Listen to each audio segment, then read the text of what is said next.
Some objects mark momentous events, others suggest the rhythm of everyday life. Although not always consciously thought about, our objects tell our stories, the places we've been, the people we have loved and lost. Museum of the Home, London.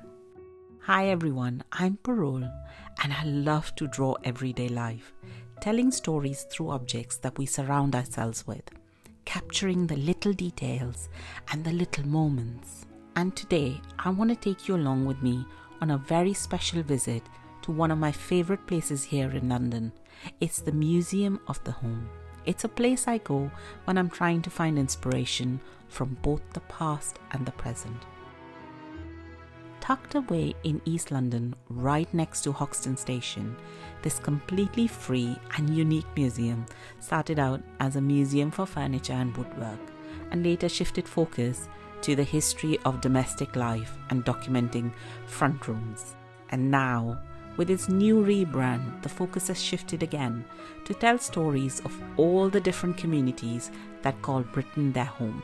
They have a beautifully curated collection of what they call rooms through the ages, where they show the front rooms or living rooms from the 1600s all the way to the 1990s, flat-packed filled ones. Each time I visit, I discover something new that inspires me so much that I get a bit emotional. This time around, I discovered this gorgeous sketchbook that I absolutely love. It's from the late 1800s of Mary Gibbs Shapter, who wasn't a professional artist, and for 30 years meticulously painted watercolors of all the different rooms in her house, including all the furniture she inherited. Imagine this beautiful work preserved through time for all of us to enjoy. Someday, our work captured in sketchbooks could be used to tell the story of our time now. I love the thought of that. I felt so fired up with inspiration when I left and made my way to that lovely cafe. The cafe itself had a fantastic vibe, and I was lucky that it wasn't very busy when I was there, and so I managed to nab a corner for painting in my sketchbook. I loved the tables and chairs and decided to capture that little moment around me. I took a million photos and videos for references later, and I wanted to draw all the different objects I saw there. But there was this one chair that I couldn't get out of my mind. This chair really spoke to me with its textures and its colors and the tassels. So when I got back home, I couldn't wait to start. I knew I wanted to capture the vibrancy and the textures of the chair, but I also wanted to make it my own, especially with the color choices. So I played a bit in my color sketchbook. I'll be sharing more on that and why I keep a separate color sketchbook and how it's changed my work in a future video. So do keep a lookout for that. I started with the base colors and made my way to all the different colors I wanted to incorporate. Similar hues but somewhat different. I was feeling really indecisive, so I ended up trying out these 4 color palette options. After playing with these combinations, this 4th one felt like the one I wanted to take forward.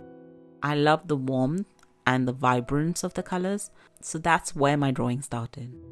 I drew in my favorite Daler Rooney sketchbook using a mix of gouache, acrylic, Japanese Gansai watercolors, and color pencils, building on the layers and adding all the details. I played a little bit with the perspective as well. Even when I draw something from life, either on location or in this instance using a photo reference, I'm not trying to make an exact copy of what's in front of me. I want to capture what attracts me to the subject, how it makes me feel. It was the bold colors and also the textures of the weaves and the tassels that got me really excited. I had so much fun sketching this chair, taking a part of history from the museum and making it my very own in my sketchbook. Connecting to everyday feels really special to me, so I hope you enjoyed this video.